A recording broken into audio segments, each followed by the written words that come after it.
Olá, caros colegas, professora Leninha. É com alegria que hoje nós expomos aquilo que pesquisamos em TCC 1. Eu me chamo Aldemir Ferreira Dias e nós iremos trabalhar o nosso tema reconstruindo a disputa entre Santo Anselmo e Gaunilo sobre o argumento ontológico, utilizando a lógica proposicional clássica. Pois bem, o presente trabalho, ele busca analisar o argumento e sua repercussão dentro da filosofia escolástica medieval. Sobretudo a disputa com Gaunilo, que é um monge, sobretudo essa disputa. O argumento, ele procura provar a existência de Deus a partir de provas a priori. O que significa isso? Provar algo sem a existência, sem a utilização dos sentidos. Mas esta prova ela deve ser universal e necessária. Então Santo Anselmo ele publica tal prova, a prova da existência de Deus, com a definição: Deus é aquilo do qual nada de maior pode ser pensado. E aí, a partir desta sua definição, ele vai descrevendo, tentando provar o contrário disso, para provar justamente aquilo que ele quer provar. Esse recurso utilizado na lógica como redução a absurdo.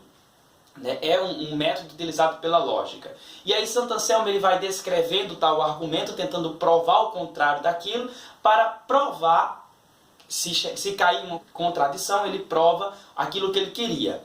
Então, Santo Anselmo trazendo tal prova da existência de Deus, Gaunilo, esse monge, ele não aceita tal argumento. Ele diz que esse argumento é inválido e constrói uma resposta a esse argumento de Anselmo. Posteriormente, Santo Anselmo ele publica um contra-argumento a tal crítica de Gaunilo. E aí surge a nossa problemática. Diante desse embate, dessa discussão, nossa problemática surge. Como avaliar os argumentos mobilizados nesse embate, aplicando as ferramentas da lógica proposicional clássica. Então, nós queremos justamente isso, utilizar dessas ferramentas da lógica para avaliarmos tal argumento.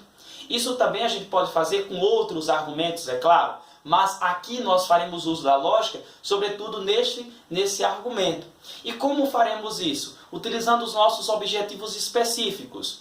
Usar alguns instrumentos formais disponíveis na lógica simbólica, reconstruir os argumentos apresentados na disputa e, por último, analisar a validade dos argumentos por meio de uma semântica de tabela-verdade, bem como a dedutibilidade do argumento através de uma análise sintática baseada em dedução natural.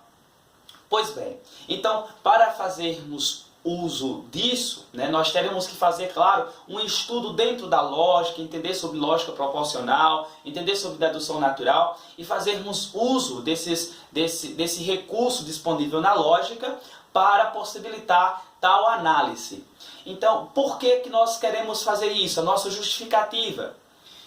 Nós estamos diante de diversas discussões, debates, que nos colocam, às vezes, perdoe a expressão, dentre a parede, de quem estaria correto, quem estaria com a validade de tal argumento, como tomar uma posição diante de um debate. Então, a lógica, nosso trabalho, procura justamente isso. Utilizarmos da lógica simbólica para utilizar os recursos disponíveis para aplicarmos em tal argumento, buscando tomarmos uma posição diante de tal debate, de tal discussão. Então, isso torna-se extremamente importante, em vários discursos que nós participamos. Isso é inegável, a importância de tal argumento. O segundo ponto do nosso trabalho é a revisão teórica. Falaremos sobre o argumento ontológico. Como já dissemos, o argumento ontológico, razão de Anselmo, ratio Anselmini, é o argumento que vai tentar provar a existência de Deus a partir de provas a priori. Poderíamos pensar o seguinte: esse seu trabalho ele não é filosofia, é teologia, mas sabemos que a fé ela é intrínseca ao homem. A fé, ela faz parte do homem. E o homem, ele debruça sobre questões que o envolvam. Vai dizer o dicionário de filosofia de Abagnano, que justamente isso. O homem, ele debruça sobre aquilo que sabe, quer entender porque sabe. E a fé faz parte do homem. Por isso que Deus faz parte do homem, faz parte da filosofia. E nosso trabalho, ele debruça sobre isso. Então, a lógica, segundo Mortari, ele traz essa definição em seu livro Introdução à Lógica, ele traz a definição que lógica é a ciência que estuda princípios e métodos de inferência, tendo como objetivo principal de determinar em que condições certas coisas se seguem ou não de outras. E aí a lógica é justamente isso, essa parte que estuda se certa coisa segue ou não da outra, se possui esta linha no tal argumento. E a lógica proporcional. Pois bem, a lógica proporcional, representada em forma de sentenças, e sentenças que é uma sequência de palavras que possui pelo menos um verbo flexionado.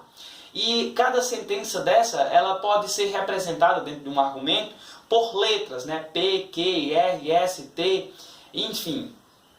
E também, se tivermos um exemplo de composto, proposição composta, nós temos aí os conectivos lógicos, de conjunção, bicondicional, enfim. Então, nós iremos ver isso em TCC 2. Mas basta sabermos aqui que a lógica proporcional é a parte da lógica que trabalha com sentenças, com proposições, que é justamente uma sequência de palavras que possui pelo menos um verbo flexionado.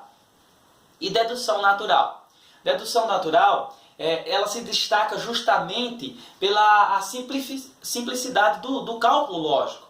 Então, o que a dedução natural faz? Ela sai simplificando, eliminando os conectivos lógicos, eliminando algumas coisas que se repetem em tal argumento.